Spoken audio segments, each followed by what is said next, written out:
అలసిన మీ శరీరానికి శక్తి, బలం, ఆరోగ్యం కావాలా? Second Shilajit resin.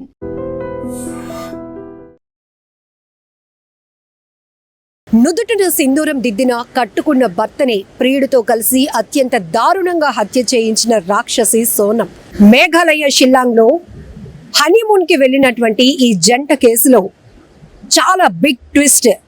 ఆఖరికి పోలీసులు కూడా కంగు తిన్నటువంటి విస్తుపోయే నిజాలు ఒక్కొక్కటిగా బయటకు వచ్చాయి. ఒక టూరిస్ట్ గైడ్ ఇచ్చినటువంటి ఆ ఇన్ఫర్మేషన్ ఆధారంగా కేసు కొలిక్కి వచ్చింది. కళ్ళు బయలు కమ్ముతున్నాయి ఈ సోనం గురించి వింటుంటేనే. అవును, తనకన్నా 5 ఏళ్ళు చిన్న వయసు ఉన్నటువంటి రాజ్ కుష్వాగ్తో ప్రేమలో పడింది ఈ సోనం. అయితే ప్రేమించిన వాడితోనే పెళ్లి చేసుకోవచ్చు కదా, పెద్దలు ఒప్పించుకోవచ్చు కదా. కాదే, అనవసరంగా ఒక అమాయకుణ్ణి బలి తీసుకుంది తన ప్రేమ కోసం, తన వ్యామోహం కోసం అని చెప్తాను. ఎందుకంటే నుదుటిన సింధూరం దిద్దిన ఫోటోలు ఇంకా చూసేవారికి కూడా చూడ ముచ్చటైన జంట అని అనిపించుకునే లోపే అంత మంచి భర్తను ఎంత కిరాతకంగా హత్య చేసావే రాక్షసి అనే స్థాయికి ఈ ఫోటోలకు సంబంధించినటువంటి పరిస్థితులు మారిపోయాయి. అసలు ఏమనాలి ఇలాంటి వాళ్ళని? ప్రేమించడం అస్సలు తప్పు కాదు, కానీ ఆ ప్రేమ గురించి ఇంట్లో ఒప్పించుకొని పెళ్లి చేసుకోలేనటువంటి ధైర్యం లేనివి ఈ సోనంకి, ఆమె ప్రియుడు రాజ్ కుష్వాకి ఇంకొక వ్యక్తిని, అసలు సంబంధమే లేనటువంటి వ్యక్తిని, అమాయకుడైనటువంటి ఒక వ్యక్తిని చంపే హక్కు మీకు ఎవరిచ్చారు అనేది ఇక్కడ పెద్ద ప్రశ్న. ఎందుకంటే వీరిద్దరూ ప్రేమించుకుంటున్నారు సరే, ఈ సోనం వాళ్ళ తల్లికి కూడా చెప్పింది. కానీ అనుకోని కారణాలు లేకపోతే అక్కడ ఉన్నటువంటి అవసరాలు తెలీదు, ఆమె ఏదో రకంగా ఆమెకు ఒక కౌన్సిలింగ్ ఇచ్చి, లేదు నువ్వు ప్రేమించిన వాడి కంటే ఇతగాడు అందగాడు, మంచి వ్యాపారి, ఈ అబ్బాయిని పెళ్లి చేసుకుంటే నువ్వు బాగా సెటిల్ అయిపోతావని నచ్చజెప్పి ఇష్టం లేని పెళ్లి జరిపించారు. కానీ ఆ ఇష్టం లేనటువంటి ఆ అమ్మాయి ఆలోచన ఇంత క్రూరత్వానికి, ఇంత కర్కశమైనటువంటి ప్లాన్కి దారి తీస్తుందని ఎవరు ఊహించుకోలేకపోయారు. అప్పటికి సోనం తన తల్లికి చెప్పిందంట, ఇష్టం లేని పెళ్లి చేస్తే పెళ్లి చేసుకునే వాడిని చంపేస్తాను అని చెప్పి. అదేదో ఆమె లైట్గా తీసుకుంది, కానీ ఇంత దారుణానికి ఒడగడతదని ఎవరు ఊహించుకోలేదు. మే 11న రాజా రఘువంశీ అనే వ్యాపారవేత్తను పెళ్లి చేసుకున్నటువంటి సోనం, వీడియోలు కూడా మీరు చూస్తున్నారుగా, నుదుటిన సింధూరం కూడా ఆయనతో దిద్దించుకుంది. ఆ సమయంలో కూడా ఒక మంచి వ్యక్తి, ఒక వ్యాపారవేత్త, అందగాడు తన జీవితంలోనికి వస్తున్నాడు అంటే ఆ అమ్మాయి ఆ ఫీలింగ్స్ ఎంత హ్యాపీగా ఉంటాయి. నా జీవితంలోకి ఒక మంచి వ్యక్తి వస్తున్నారు అనే ఆనందం ఆ మొహంలో ఎక్కడ కనపడలేదు. ఇష్టం లేని పెళ్ళే జరుగుతోంది, ఈ వ్యక్తిని నేను ఎలా అడ్డు తొలగించుకోవాలనే ప్లాన్తో పూర్తిగా ఆమె మైండ్ చెడిపోయింది. ఆమె బుర్ర నిండా క్రూరత్వంతో నిండిపోవడం వల్లే మర్డర్కి ప్లాన్ చేసుకుంది తప్ప తన లైఫ్లో అడుగు పెట్టినటువంటి భర్తను ఆహ్వానించలేకపోయింది. ఆ ఫీలింగ్స్ ని, ఆ పెళ్లి బంధాన్ని కూడా ఆస్వాదించలేనటువంటి మైండ్లోనికి వెళ్ళిపోయింది. అందుకే ప్రియుడికి ఒకటే ఒక మాట చెప్పిందంట సోనం, నా భర్తను చంపై నిన్ను నేను పెళ్లి చేసుకుంటాను అని. అసలు ఇదేం స్టేట్మెంట్! వినడానికి ఎంత క్రూరంగా ఉంది. ఇక్కడ కొంతమంది మగవాళ్ళని మనం చూస్తూ ఉంటాం, అంటే వాళ్ళు కొంత బ్రేవ్నెస్ కావచ్చు, లేకపోతే ఇంకొకటి అగ్రెసివ్ ఫీలింగ్స్ తో ఉండి ఇలాంటి స్టేట్మెంట్లు ఇస్తే ఇవ్వచ్చు. అది కూడా ఇంట్లో వాళ్ళు, నేను ప్రేమించిన అమ్మాయిని పెళ్లి చేయకపోతే మాత్రం నేను చచ్చిపోతా, లేకపోతే మిమ్మల్ని చంపేస్తా, ఏదో ఇట్లా అంటూ ఉంటారు. కానీ ఒక అమ్మాయి తన లవర్ తో చెప్పిన మాట, తన తల్లితో చెప్పిన స్టేట్మెంట్స్ ఇప్పుడు ఈ బిగ్ ట్విస్ట్ అని చెప్పొచ్చు. ఆల్రెడీ తన తల్లితో చెప్పింది, నాకు ఇష్టం లేని పెళ్లి చేస్తే పెళ్లి చేసుకునే వాడిని చంపేస్తాను అని. అలానే ప్రియుడితో చెప్పింది, నా భర్తను చంపేస్తే నిన్నే పెళ్లి చేసుకుంటానని. ఇక్కడ ఈ సోనం, మనం స్క్రీన్ పై చూస్తున్న ఈ అందమైన అమ్మాయి అయినా ఇంత రాక్షసత్వపు ఆలోచనతో నిండిపోయినటువంటి మహిళ అని అనిపిస్తోంది కదా. అవును, ఈమెనే ఆమె. ఆ సోనమే కట్టుకున్నటువంటి భర్తను అతి కిరాతకంగా సుపారీ ఇచ్చి ప్రియుడితో చేతులు కలిపి హనీమూన్ వంకతో, హనీమూన్ అనేటప్పటికీ ఏ పెళ్ళైనటువంటి కొత్త జంట కూడా ఒక స్వీట్ మెమొరీస్, తీపి జ్ఞాపకాలతో తిరిగి వస్తాం. ఆ జ్ఞాపకాలతో, ఆ మెమొరీస్తోనే లైఫ్ సంతోషంగా లీడ్ చేద్దాం అనుకుంటారు. అమ్మాయి అయినా అబ్బాయి అయినా అదొక స్వీట్ మెమొరీ, ఒక జీవితం.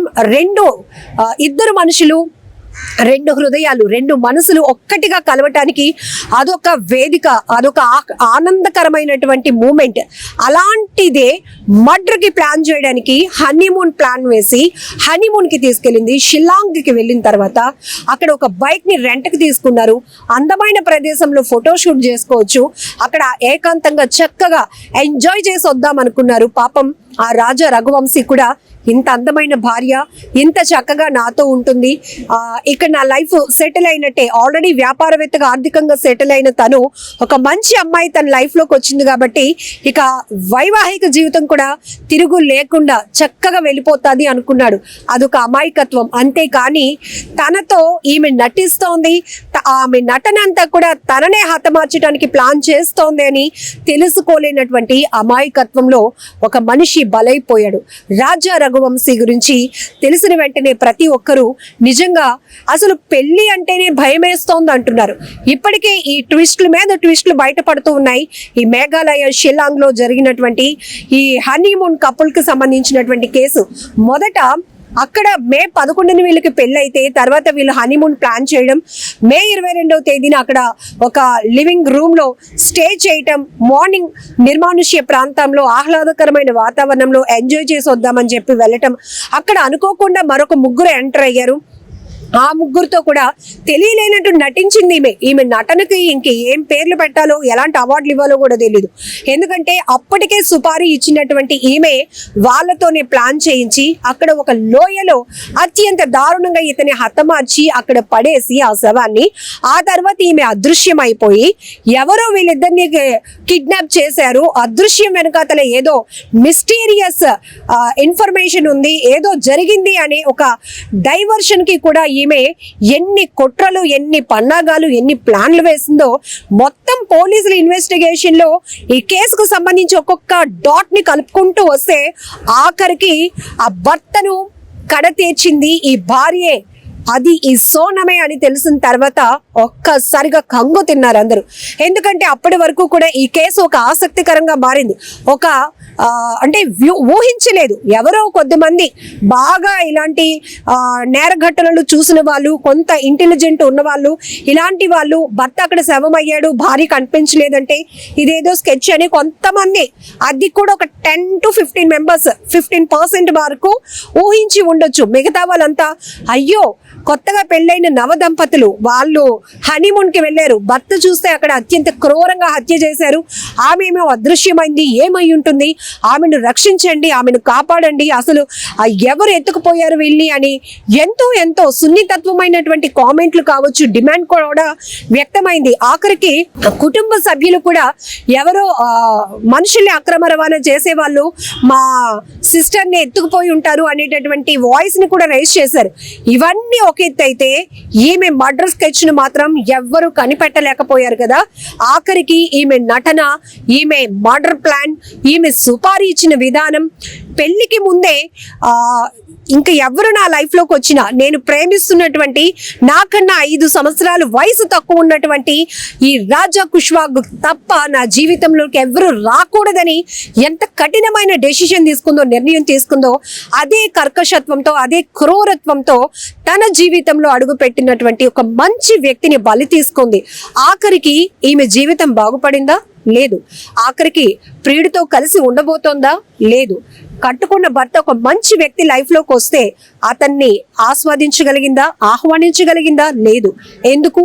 ఆల్రెడీ తన మైండ్ లో ఒక క్రూయల్ మెంటాలిటీ, ఎందుకంటే ఇతడు తప్ప ఇంకెవ్వరూ రాకూడదు అనే ఒక ఆలోచన పక్కన పెడితే, నేను ప్రేమించిన వాడి కంటే నా తల్లిదండ్రులు ఒప్పించి పెళ్లి చేస్తున్న వాడిలో చాలా క్వాలిటీస్ ఉన్నాయేమో, అందంలో కావచ్చు, స్థిరపడిన ఫైనాన్షియల్ గా కావచ్చు, ఇంకా లైఫ్ సెటిల్ అవుతుంది అనే విషయంలో కావచ్చు, అన్ని అక్కడ పాజిటివే ఉన్నాయి. కాబట్టి ఆ కోణంలో ఆమె ఆలోచించుకొని ఉంటే ఇక్కడ ఒక అమాయకుడైతే బలి అయిపోయి ఉండేవాడు కాదు. ఇదే ఇప్పుడు పెద్ద ఎత్తున నెటిజన్లు కూడా ఫైర్ అవుతున్న విషయం ఏంటంటే, ఇలాంటి వాళ్ళ వల్లే ఇక పెళ్లి చేసుకోవాలి అన్నా కూడా భయపడే పరిస్థితులు వస్తున్నాయి. యువత ఇలాంటి నేర ఘటనలు విన్నాక ఏం చేయాలి?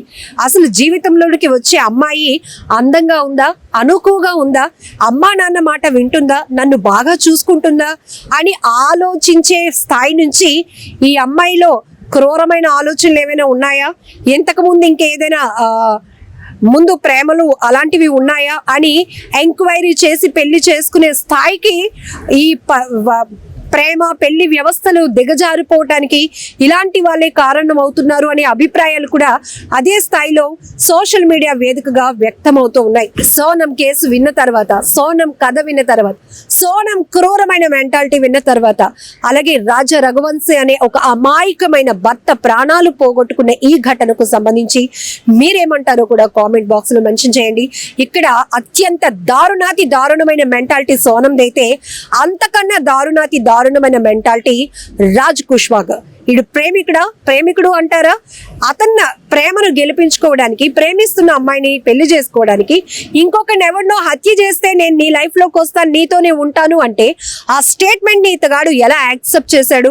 రేపొద్దున్న ఇంకొకరి మోజులో పడి నన్ను కూడా చంపేస్తాదేమో, నాకు కూడా నాపై కూడా మర్డర్ స్కెచ్ వేస్తుందేమో అని ఆలోచన వాడికి కూడా రావాలి కదా. ఇక్కడ ఎన్ని కోణాలు అంటే, మొత్తానికి ఒక మంచి వ్యక్తిని, ఒక మంచి భర్తని తను హతమార్చింది. ఇప్పుడు మొత్తం చీకొడుతున్నారు. సోనం పేరు వింటేనే యావత్ సమాజం కూడా చీకొడుతోంది. చిచ్చి, నువ్వు మనిషివేనా, నువ్వు మహిళవేనా, నువ్వు ఒక రాక్షసివి, అందం ముసుగు తొడుక్కున్నటువంటి రాక్షసివి, క్రూరమైనటువంటి మనసు, క్రూరమైన ఆలోచన కలిగిన దానివి, నీలాంటి వాళ్ళని క్షమించకూడదు, అదే స్థాయిలో నీకు కూడా శిక్ష పడాలి అంటూ నెటిజన్లు అయితే డిమాండ్ చేస్తున్నటువంటి పరిస్థితికి ఈ కేసు మారింది. సో మీరేమంటారో కూడా కామెంట్ బాక్స్ లో మెన్షన్ చేయండి. నిజంగా ప్రస్తుతం ఉన్నటువంటి సమాజం దేనికి ప్రయారిటీ ఇస్తుంది? ఆర్థిక సంబంధాల చుట్టూ మాత్రమే తిరుగుతుంది. మళ్ళీ ఎన్నికలంగానే చాలా విరక్తి కలుగుతాం. మంచి అనిపిస్తుంది కదా, లేడీస్ కూడా ఛాలెంజింగ్ జాబ్స్ చేసినప్పుడు చాలా బాగుంటది. ట్రాఫిక్ అసిస్టెంట్స్ గా నియమించిన ట్రాన్స్జెండర్స్ అందరితో సాల్యూట్ చేయించుకుంటున్నారు. ఫుడ్ డెలివరీ ఇవ్వటానికి వెళ్ళినటువంటి డెలివరీ బాయ్ అనిల్ పై కళ్ళ ముందు పెళ్ళండి కొట్టి